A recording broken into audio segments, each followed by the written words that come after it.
Hey, everybody. Welcome to Connecting Visionaries, Doing the Hard Things. For those of you who have been super tuned in, this was originally going to be an in-person event with two parts to it. The first part, which is what we're doing today, is having two incredibly inspirational and visionary people who have done incredibly hard things. Reshma Shetty, who's the co-founder of Gingko Bioworks, Katie Rae, who's the CEO and managing partner of The Engine, a founder and a funder, and then an awesome moderator in Janet Wu, who is a reporter and anchor at Bloomberg. So we're going to have an excellent discussion. You're going to have an opportunity to ask questions. Please feel free to put your comments in the chat. And I know you're going to enjoy this. I want to thank, I'm here with a number of the other leaders from the All Raise Boston chapter who have helped to put this together and are going to be here for the last half hour of the event to host breakout rooms. We have Emily Green, my co-lead, Kate Castle, Kiki Mills Johnston, Veronica Armstrong, Danielle Johnson, and I mostly want to thank Jenny Goodman, who's really helped to put this event together and to be the organizer and make everything run smoothly behind the scenes. Also from All Raise HQ, we should have out there Alexandra Pinkney, who does marketing, and Christy Lennox, who is our liaison to the headquarters team. We also want to thank SVB for being a sponsor. Mita Kapadia, who is the VC relationship manager for SVB, has also been a big part of putting this together. And then this is also in partnership with Northeastern. Betsy Ludwig is here with us. She is the executive director of women's entrepreneurship at Northeastern, and she supports WISE, which is a student-led club of Women's Interdisciplinary Society for Entrepreneurs. And we're going to hear from WISE as well. We've got a lot of students in the audience, as well as our regular All Raise members of funders and founders. This might be the biggest online event that we've held. We know we had about 300 registrants. So lots of people out there. Let us hear from you in the chat, and feel free to ask questions. We'll keep an eye on those and enjoy the event. So now I would like to introduce Betsy Ludwig, the executive director of women's entrepreneurship at Northeastern. Hi, Sarah. Thank you so much. As Sarah said, I'm Betsy Ludwig, and I'm Executive Director of Women's Entrepreneurship here at Northeastern. And I'm so sad not to be welcoming you to Northeastern's campus for this star-studded fireside chat. But if all goes according to plan, we're going to have part 2 in March. At Northeastern, we are committed to inspiring and empowering next-generation female founders and innovators.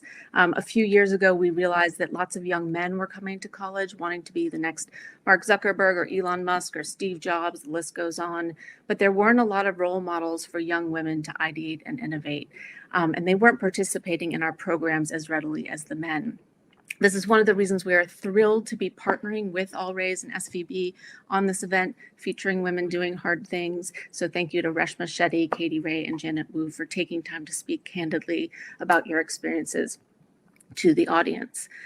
Over the past years, we've developed a few signature programs to address this imbalance. And one of these programs, which Sarah alluded to, is WISE, which has grown beyond our wildest expectations. To give you a frame of reference, I always think of WISE and All Raise as kind of kindred spirits with aligned values and goals, just at different life stages. WISE is a student-run, non-academic program that now attracts over 800 students each year and has created 30 leadership positions to run its various programs. It's important to note that WISE is supported not only by external sponsors, but by all of Northeastern's 9 colleges, from health science to engineering to business, media design, liberal arts, law, and computer science. We want young women to be inspired to solve interdisciplinary complex problems. So now let me introduce 2 students who embody all of the passion and energy and enthusiasm of WISE. They are true future visionaries, Toby Chima and Rachel Dome. They're going to tell you about WISE. Toby is a current student pursuing her Bachelor of Science in Behavioral Neuroscience with a minor in design. She began her WISE journey as VP of We Support, our mentorship program, and is now co-director of WISE with Rachel Dome. Rachel is also a current student at Northeastern, majoring in psychology and environmental science, and she's the founder of Rooted Living. Rooted Living is a mission-driven, eco-friendly, plant-based snack company.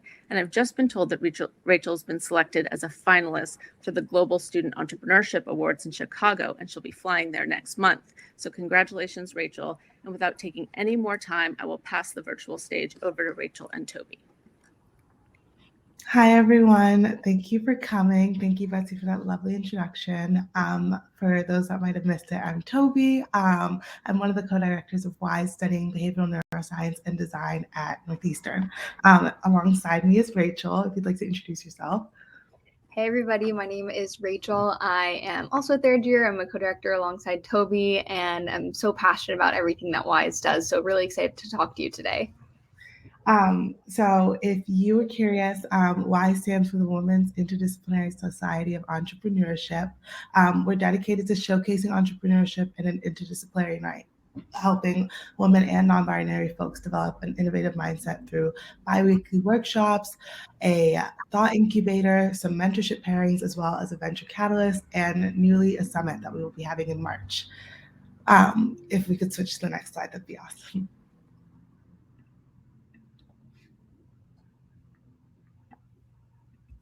Okay. And we have a plethora of programs and along our organization, which are ways that you can get involved, which Rachel will share more about.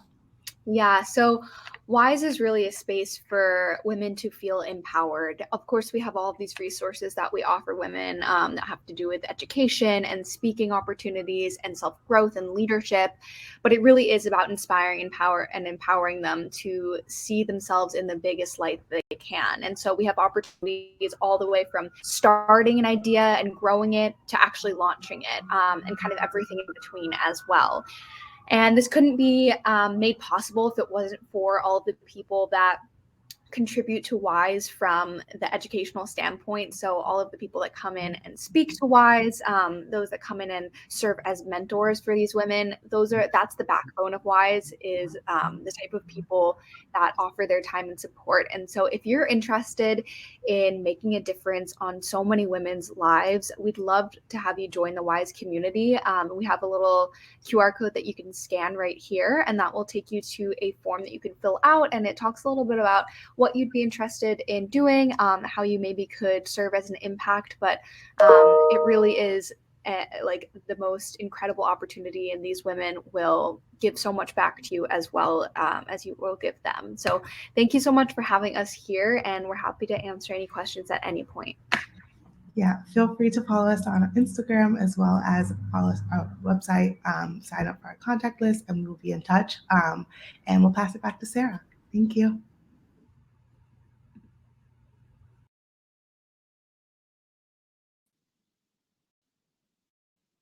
Thank you so much, Toby and Rachel. I'm so inspired by the work done by WISE and at Northeastern. It's such a great organization to work with. So the announcements here are: stay tuned, get involved, sign up for part 2. This was all going to be in one big night, which included this panel and then an opportunity to get involved with tables. And, you know, we really are going to have like a lot of networking for people on March 2nd. So part 2 is going to happen in March 2nd. We will have people, influencers from the community, and lots of different ways for members to get involved. And that will include both students and people from our general community of founders and funders. And then for March 26th, that is primarily for the student community. However, if you feel you would like to be a mentor or you have something to give, we would also like to have other members from the All Raise community. So, so looking forward to seeing people in person March 2nd and March 26th. So now I would like to introduce, I'm going to introduce Janet Wu, who is a well-known reporter and anchor from Bloomberg. She's going to be conducting the interview with Katie Rae and Reshma Shetty. You know, she does this for a living. And I know that Reshma and Katie also have a lot of stories to share and a lot to say. And Janet is going to also plan to play this interview on Bloomberg. So that's kind of exciting. Janet is a special friend to me and to my firm, and I'm going to let her take it away and introduce the speakers. So enjoy. Thanks, you guys. Sarah, thank you so much. On the subject of doing difficult things, we are very fortunate to be joined by two standout women who are doing just that and doing it quite well. Their formal bios are online and they're frankly too long for me to read for you. It would take up the hour, so I'm just going to do an informal intro. Reshma Shetty is a co-founder of Gingko Bioworks, which just had an IPO in September after becoming the first synthetic biology unicorn. We'll let her explain more about synthetic biology in a moment. But I do want to point out Gingko Bioworks now trades under the uber cool symbol of DNA. Katie Rae is the president of The Engine, the venture capital arm of MIT. Pull up their webpage, theengine.xyz, and you'll see their motto in big, bold letters: we invest in tough tech. She leads the team investing to the tune of $660 million. I hope that's the correct amount. So to begin with, I always feel to see where we are going, we need to have a clear picture of where we are right now. So I want to begin with a similar question for each of you. In your respective fields, which are traditionally male-dominated, what is the current balance or imbalance that you see? Katie, let's start with you from the funding side. Yeah, well, it's interesting. If you look at the limited partners who back the general partners who run venture firms, actually there's more diversity on the limited partner side, right? Because many of the universities and foundations, their chief investment officers are women. And but then if you go to the GP side, we're still maybe at the very most hovering about 6-7% of general partners. And that would be the most generous look you could give at that. So lots of firms have realized that this is important, gender diversity on the GP side, and they've hired a lot of junior people. But if you look at who controls money and controls decision-making, it is extremely male-dominated. Mm-hmm. And then if you go the next level and the most important level, and you look at the entrepreneurs and who gets money, it's so stark. And there's lots of news articles that overplay it. But basically what happens is female entrepreneurs do fairly well in the seed rounds, and then the A round almost all hit the wall. And so when you see an A round company led by a female founder, CEO, it's very unusual. And it's something that I believe in the next generation of female founders, we are going to break through that sound barrier. Mm-hmm. But we're early days on that right now. And I mean, Reshma, I'm sure you could attest to this, like Reshma being not only a founder, but a sitting executive at the IPO level, it's astonishing. And a woman of color, like kudos to her for her fortitude. And she's one of the few people. Indeed. And Reshma broke through any walls in front of her. She is, as you noted, the only female of the 4 MIT co-founders they met at MIT of Gingko Bioworks. So Reshma, while there has been progress with women in STEM, how would you describe the current imbalance? Yeah, it's a good question. The reality is at the earlier stages of the pipeline, right, in grad school and whatnot, there's not that much of an imbalance, right? Particularly in PhD programs, it's particularly in the more bio-oriented side, it is pretty balanced. And you just see a steady attrition sort of after that. And I think in terms of entrepreneurship and founders, one thing that struck to me is that, the female founder community is not big. But if you look at most of them are not in hard tech, right? There are actually very, very few female founders who are starting hard tech companies and having a technical leadership role in those companies. And as Katie said, as you get further and further along in the stages, Series B, Series C, it just keeps dropping off. And so that to me is what's stark, is that overlap of not having that many founders of really technical hard tech companies, tough tech companies, as Katie calls them, and then not having that many in the kind of later stages. So we talk about that dropout rate that you're seeing for both of you along that runway. And Reshma, we want to remind the many entrepreneurs watching right now that you were not an overnight success. Gingko Bioworks was founded in 2008, so a decade plus journey to going public 4 months ago. What was the hardest part of that timeline? The hardest part is always getting started, right? We started the company straight out of graduate school. None of us had any business experience. We had no relationships with investors. We didn't candidly even have a technology or a business model. So we really started from a blank sheet of paper. And so, the earliest stages, I think, are always the hardest. That started to change, as Katie said. There are more and more seed stage focused funds who are supporting sort of some of the more off the beaten path technologies and whatnot. But I think, making the leap and getting started is usually the hardest bit.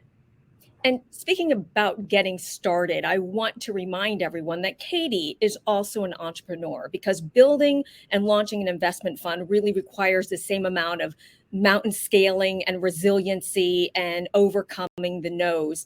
In addition, I've been doing research and I really have never found another fund like the Engine. So Katie, I want to ask you about your biggest challenges creating this new model of investing. Can you hear me? Because I appear to be frozen on the screen. Yep, we can hear you. Okay, great. Then even better.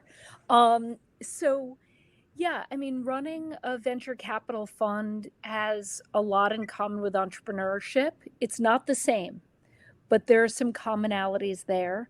You have to ask other people for money. You can't do anything without other people's money, unless you were born a billionaire. And God, I wish that would have been really fun. But you basically have to ask other people for money, and you generally level up. So the first fund that I raised was $3 million. And now I raise funds that are $300 million or maybe $400 million next time.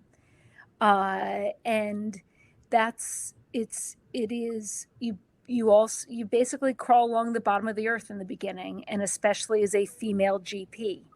I had to build my reputation. I had to invest in things just as entrepreneurs do, right? Mm-hmm. They have to you guys at Gingko had to show that your experiments work, that SynBio was going to be a big industry, right? I had to do very similar things. I am not conflating them though, because they are different, right? Entrepreneurs are taking a single bet, and I take a whole bunch of bets and work with a lot of founders. By the way, an entrepreneur once told me that your idea is really not worth doing unless you're doing it with other people's money, no matter what you were born with. Do you agree with that? I don't actually fully agree with that. I think other people's money helps scale what you're doing, but I am incredibly, there are many people who build their company from a credit card. I think they're amazing. So I don't, but I think for certainly in what we call tough tech or hard tech, it's very, very difficult to do that because of the capital that you need to get started. So I want to ask you one more question about the venture business and investing. We know that it is male dominated. It's hard for us to think of that now, as we were just introduced by Glasswing Sarah Fay, and we have so many excellent female investors in this virtual room. But I just want to ask you about that. Does it still feel to most people? I know you gave us some numbers that were tough in the single digits, but do you think that most women still say, you know what, it is too male dominated? Are you asking me or Reshma? I'm asking you first. Then. You know what? I'll bet Reshma has a similar experience. Like my entire career, I've worked with a lot of guys, and that's wonderful. Like so many incredible people doing incredible things. Do I wish there were more women? Always. And that's because I think there are an equal number of incredibly driven, smart women as there are men. I do not think there is any difference there. And so I just think we're missing. And that's why I seek more. But it's still male dominated. But that's changing. Like I have a 17-year-old daughter. I get to hang out with that age group. I get to hang out with the college. I get to hang out with grad school. You watch this generation come up. Mm-hmm. No one has taken a back seat in this generation. They're like, no, we're done with that. And so I get to learn every day and be inspired by that. And I think that flip is coming. And I know for myself, hands are open. Like I want to help as many people as possible. I'm sure, Reshma, if you talk to PhD students who are female, who want to start a company, she is like an idol to them. So it's coming. It's really coming. And I feel a little tearful saying that because it matters. Yeah, a lot. It does matter. And even though Reshma is the idol now, we know that she had her fair share of no's early on in the process, and people were like, what? So Reshma, I have a question for you. We talked about how unique the engine is. Had it existed during your early years at Gingko Bioworks, is that a place where you would have sought money? Absolutely. Yeah. I mean, unfortunately, at the time we started Gingko, nobody really backed hard tech or biotech companies launched by PhDs straight out of grad school. That was just an unheard of thing. It was happening in the tech world, right? Technology companies were getting started by college dropouts, but it was unheard of in biology and biotech. And so, I really wish the engine had been around, but even more, I wish that Katie had been around to fund us. Well, that is high praise. Building on that, Reshma, hindsight is 2020. Looking back now, is there anything you would have changed in how you raised money and how you scaled Gingko Bioworks? People often ask me about my biggest regret. And, my biggest regret in starting Gingko is actually not thinking about diversity, equity, and inclusion issues earlier. I think early on in Gingko, I was just so focused on just trying to scrap together the money, scrap together the lab, get experiments done, that, it just never occurred to me. And I feel foolish saying this, but it didn't occur to me that was something I needed to think about or focus on. And I personally feel like that was a missed opportunity in recruiting some key talent. And so my biggest piece of advice to founders is that there's talent pools out there that are supremely undervalued by the market. And go take advantage of that and hire these amazing people who are being overlooked by others to help build your companies. Can I put you on the spot? Because obviously with your massive fundraising, you went from a small company, I believe in 2018, you maybe had about 2.5 dozen people. And now how large is your workforce now? 600 plus. And can you speak to us, and growing. Can you speak to us a little bit about what your numbers are now as far as diversity, how many women and percentage of people of color? Do you have a rough idea? I know it's really hard when your company's growing so fast. No, we do track that actually quite closely. What I can tell you is that we've made a lot of progress amongst new hires. We're almost 50-50 with respect to underrepresented genders amongst new hires. But we have this legacy problem that we're still trying to correct around getting our numbers up. And so that's still an ongoing area of significant effort for us. It's interesting. I want to share something that we do at Bloomberg, being so data obsessed. We just track who we interview. They just spit back at us this many female CEOs, this many female investors, this many investors of college. And it's really just interesting to see it. And then they give us targets. And even for an event like this, they'll come back and ask me, well, is there a lot of representation? And we can think about it, but it's just that extra step of thinking about it, which is helpful. So, Katie, I want to go back to you because obviously a lot of people here know a lot about the two of you, and then there are some people that do not. So I want you, if you can briefly share a few examples of the kind of companies you fund, because when we talk about tough tech, I think some people don't realize exactly how tough this is. And it's not just tough, it's like saving the planet tough.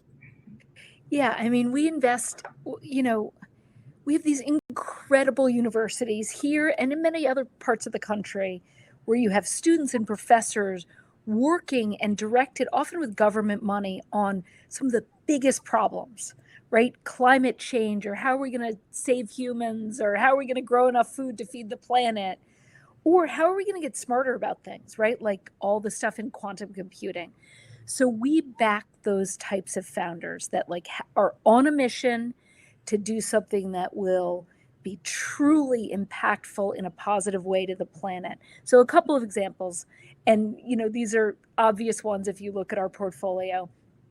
Commonwealth Fusion, we believe they'll be the first commercial fusion company in the world. They are going to create what we call net positive energy.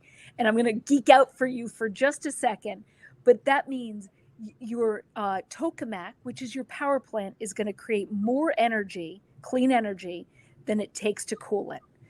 And that has been the holy grail, really, of fusion science for the past 50 years. We are at the precipice of that. When they come to market, we will be able to power the planet with these tiny little tokamaks all over the place. That will be a fundamental shift in how we use carbon or don't use carbon for almost every industry.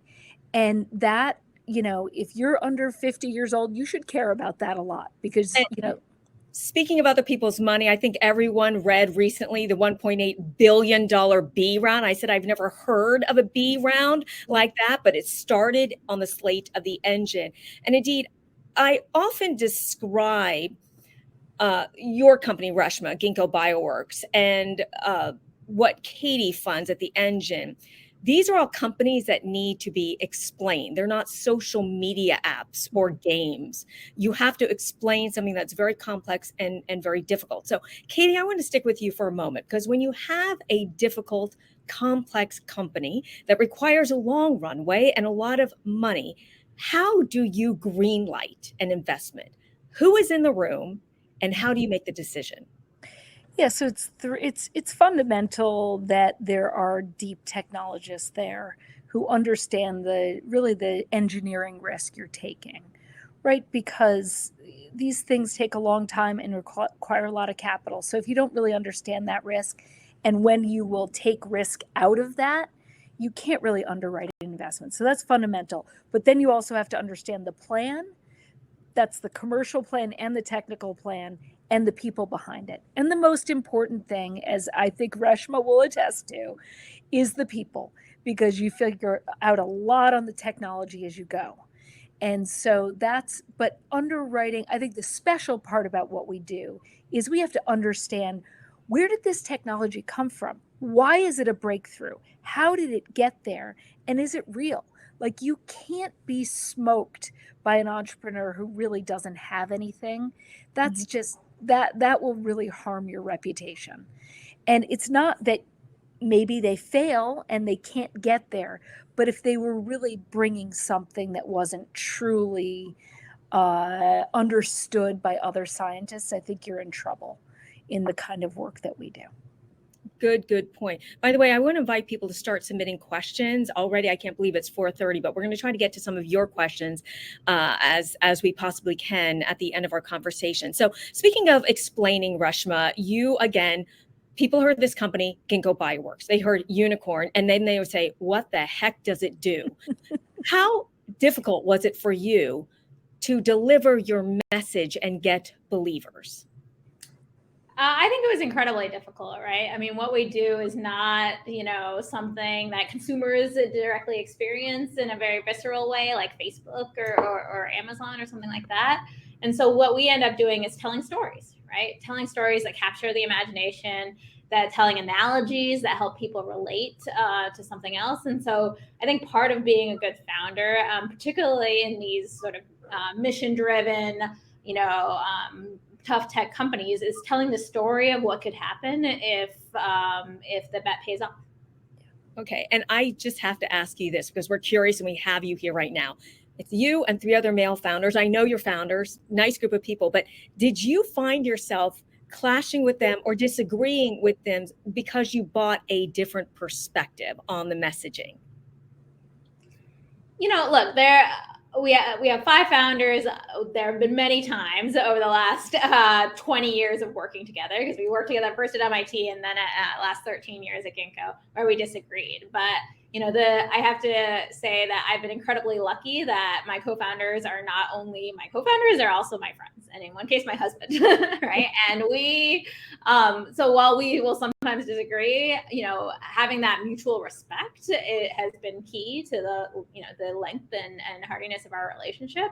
And so I think, my co-founders have made me a better person, right? I continue to learn from them to this day, even though I've literally worked with them for 20 years. Yeah, that's a lot of work husbands that you have to manage. Katie, I know you have a lot of work husbands. I want to go back to our main topic of how we can bring equity into investing.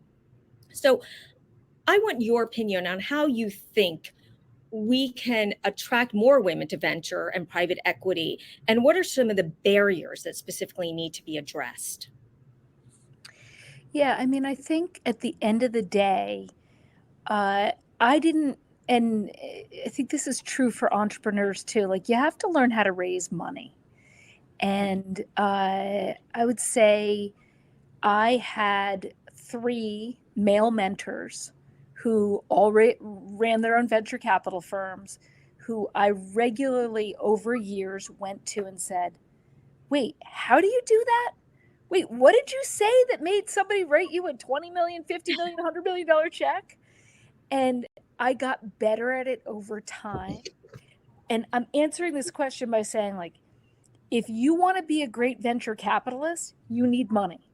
So you have to learn to raise money. It's just like being a great startup that needs money. You got to learn how to raise money. So I think cracking that code and having more women run their own firms is essential to the shift here. And that's why a lot of people say, hey, isn't it better to have 5 more female partners at Sequoia? Well, I have no control over that, but I certainly have control over who I can mentor and if I can help people raise their own funds. So I think it is incumbent upon seeding these new firms that then that are diverse, that will back more diverse founders. I think that's the way to change.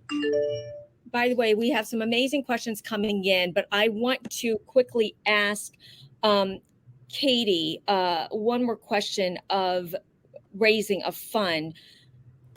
Your fund, as we said before, is unique. It's attached to MIT. Do you think that your fund could have existed without a place like MIT? And is it possible that we will ever get other funds similar to yours that are taking the risks on the moonshots that can really help? Yeah, I just want to say our fund is spun out of MIT, but MIT only has 10% of our LPs. So those 10% of the money, but we have a really unique partnership with them, which is amazing. But I would say, yes, other funds could exist like ours for sure.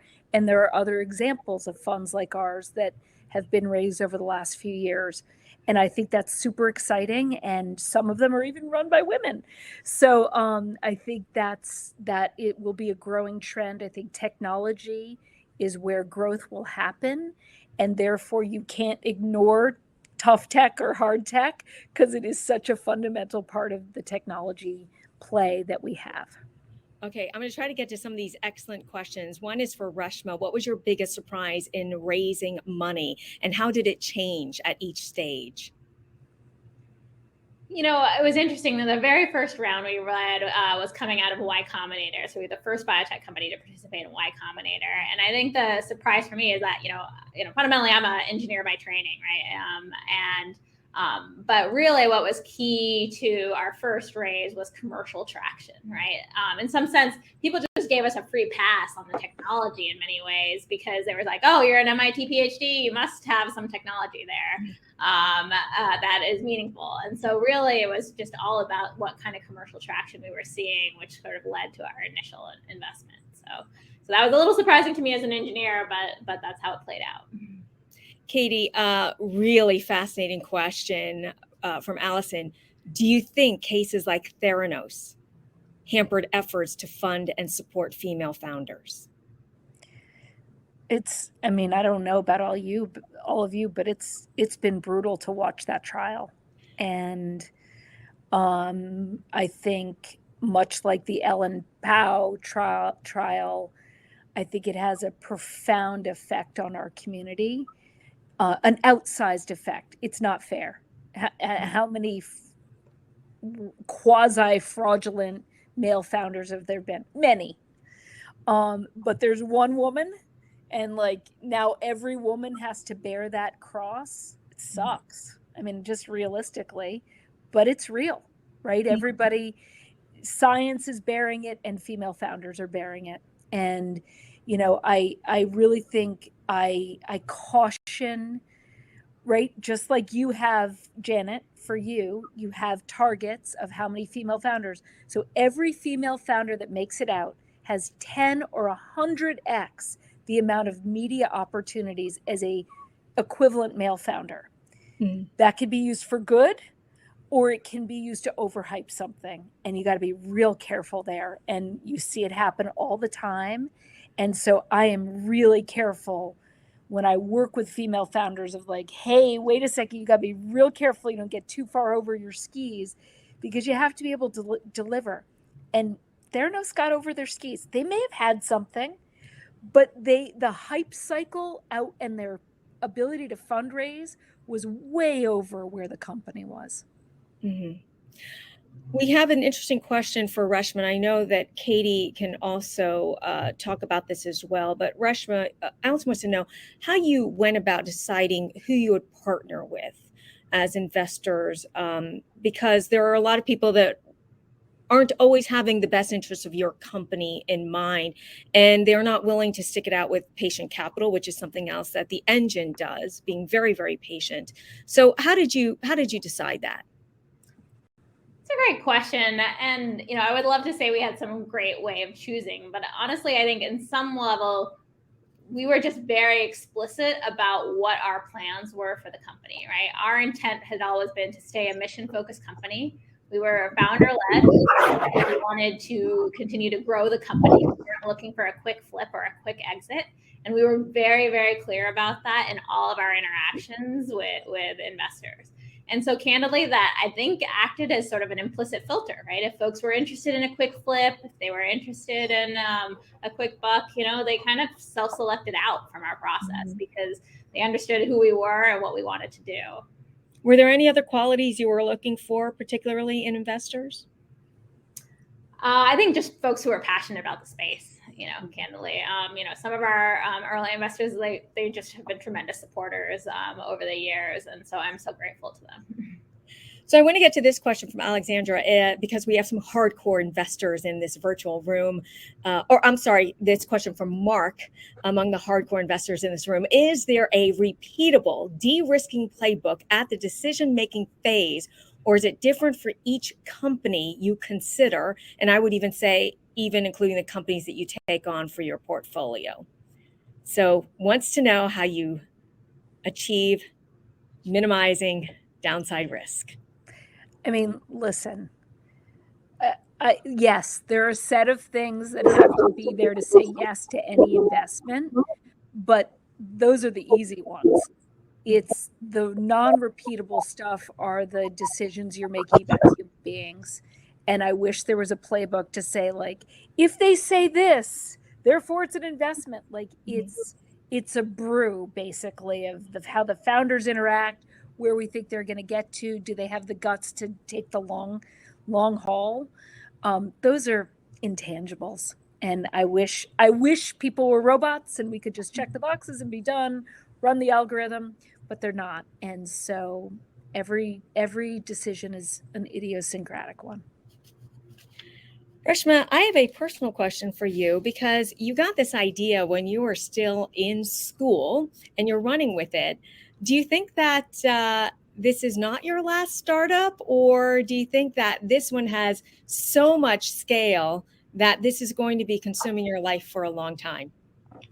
Oh, this is definitely my one and only startup. I am not a serial entrepreneur. No, I mean, I'm, at the end of the day, I never planned to be an entrepreneur. I never planned to be a founder, right? For me, it was all about our mission to make biology easier to engineer. And so starting a company just happened to be the best way to advance our mission. But that's what motivates me is advancing our mission. Quickly, can you share with the audience, because I didn't give you time to do that, about some of the cool things that you're developing right now in the real world products?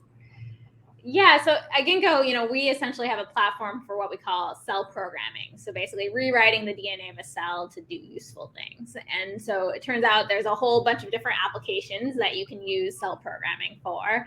So for example, we partner with a spin-out company that we formed called Motif Foodworks, and they're bringing new food ingredients to market to help reduce our dependence on animals. So they're basically bringing forth ingredients for animal-free meats to have more sustainable food supply. We're working with another company, Join Bio, on engineering microbes to fix nitrogen to reduce fertilizer usage. We just spun out a company recently called Archaea, led by Jasmina, truly tremendous female entrepreneur in the personal care space. So we work across a lot of different sectors and markets. Are we going to find a lot more spin outs from you in the years? I certainly hope so. Got it. So I can't believe time is just passing by very quickly. And I need to ask the both of you, and we're going to still try to take all these questions. As we look at your careers, which have been so successful, and of course, everyone is looking to you as an example. Katie, what advice would you give to women who want to become investors, not just for returns, but also for transformation? Yeah, I mean, I think you always have to ask yourself, what mission are you on, right? I mean, you hear this from Reshma, and the best founders, it's not about the money. It's about what the change is they want to see in the world. And so I think everybody has to ask themselves, what are you in it for, right? And I think for me, I always have loved to work with people. But when I was on the entrepreneurial side purely, what was my passion? It was about the team I was working with and what we were getting to. And so for me, I love working with founders and figuring out how to amplify what they do. And I think if you don't understand what mission you're on, you're not going to do a great job, especially in transformational companies, because it takes a long time. My speech to the founders when I decide, I want to be in this one, is like, you're going to know my grandchildren. I'm probably going to know your children, or at least your co-founders' children. Mm-hmm. And like, you better really like working with me, because this is a long-term gig. But that's the most fun thing I do, is to get to see the founders really grow into like incredible executives running big companies, global scale companies. And often, like Reshma, they were PhDs out of MIT. Nobody ever thought they were going to do this. And now they're running, billion-dollar companies that can have a huge impact. And that is my greatest pleasure, is to see that transformation happen. So I like to give the example that I was one of the advisors at Delta V, the summer incubator program at MIT. And I met the founders of BioBot when they were still students, and they had to do this mixer. And I was the person to come in to say, I don't understand what you're talking about. I'm just the regular non-tech person. I don't understand. So they were giving me their pitch. And I said, that's awesome. But for very uptight groups of people, you're just going to have to say that without the words that make them squirm when we always think they're eating dinner or whatever, but you can do it.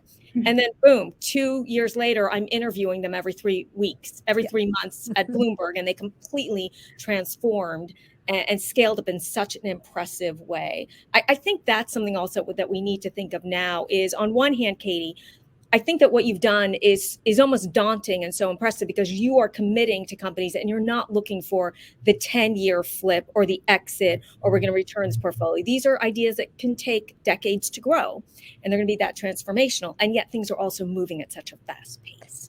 Right. But you have to understand, I'm the most patient person you've ever found. Like we're not just waiting. We are people are actively hitting huge milestones at rapid pace. Yeah. That's how they're going to raise more capital. Mhm. So yes, we're trying to create really long-term foundational companies. But to do that, and Reshma is a perfect example, to do what she did, Gingko had to keep hitting massive milestones with and they're going to continue to do that in the public markets. But they had to stay on their North Star, which is like make biology easier to engineer, right? That was there from the beginning. That's what we do. But don't think of it. And by the way, because we think of it that way, and because we're going after massive markets, many of these companies will be able to get out to the public markets much earlier than probably most people expect, right? Maybe it's year 5, maybe it's year 7, maybe it's year 10, maybe it's year 12, who knows? Or maybe it's year 18. But it's happening at faster and faster paces. We're going to have another session on that, about the timing of getting the public markets. And if you agree that some are getting there at the right time, also private equity versus venture versus offices versus everything, because there's just so much out there right now. But we have to stay focused on our conversation. Reshma, I want to ask the same question to you. There are a lot of very bright PhD students out there, but they see that barrier of crossing the chasm of taking their ideas and their research into building a company. They find it almost, too big of a challenge. What advice do you give those bright people? I think the key is always be learning, right? Something I like to tell folks is that I am super qualified for my job 2 years ago, right? Like by definition, if you are an entrepreneur or founder of a fast scaling company, you are in over your head at any given time. So you kind of just have to mentally accept that and realize that the only way you're going to keep up is by continuing to grow yourself. And that means you're always learning. You're always seeking advice from people above you, below you, peers, and you're, analyzing that advice and you're taking it in and you're constantly trying to improve yourself. And so that learning mindset, I think, is really key to any founder who wants to be part of a fast growing company or candidly any team member on a fast growing company. I have to ask you sort of a fun, nosy question. I asked this to Steve Fredette, who founded Toast. I said, what did you do the night of your IPO when all of a sudden you're worth this much more? Did you do anything? We just had a dinner and then went to a bar and had drinks with our team. So we brought the whole team to New York, and it was a lot of fun to just celebrate all together with all these people who had worked for so many years together. The best entrepreneurs really don't do anything. I think Mike Massaro from Flywire said, I took out the trash the next day. Just worth a little bit more money, but I still took out the trash. Yeah. Okay, we have reached 4:50 p.m. and that was my directed hard cutoff. The time went by so fast. I think maybe we should have a second session about all the things that we were not able to get to today. But for now, Reshma, Katie, thank you so much. This was a fascinating conversation for me. I learned so much, and it's really been a privilege to spend this afternoon with you. And let's bring back Sarah Fay from Glasswing now, who will take us into the rest of the program. Thanks, Janet. My pleasure. Thanks. Thank Reshma. you so much, Katie and Reshma. Please, everyone out there, show our speakers some chat love, because I think everybody got a lot out of this conversation. And Janet, thanks for asking the hard questions about doing the hard thing. I think there were a lot of examples here about the complexity of building a business, the complexity of running a VC firm. So I'm going to plug one more time. My only regret here was that it wasn't in person. We had really wanted to have you all in a room with these women and with all of us, and to be able to gather afterward and to start talking about getting people more involved with the efforts of All Raise. And so that's still in the plan. So please put March 2nd on your calendar. We're all going to be brave, and we're going to do it. And maybe we'll reel in some of these women. Wouldn't that be great? Anyway, we'll be back in touch with you to see if you're available for that. Meanwhile, we are all going to go to breakout rooms just so we can have a little discussion amongst ourselves about what we've heard here and about some of your challenges.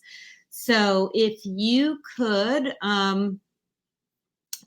click on rooms, I believe that's what's going to happen, Jenny. You'll be put into a breakout room. Hi, everyone. Hi, Sarah.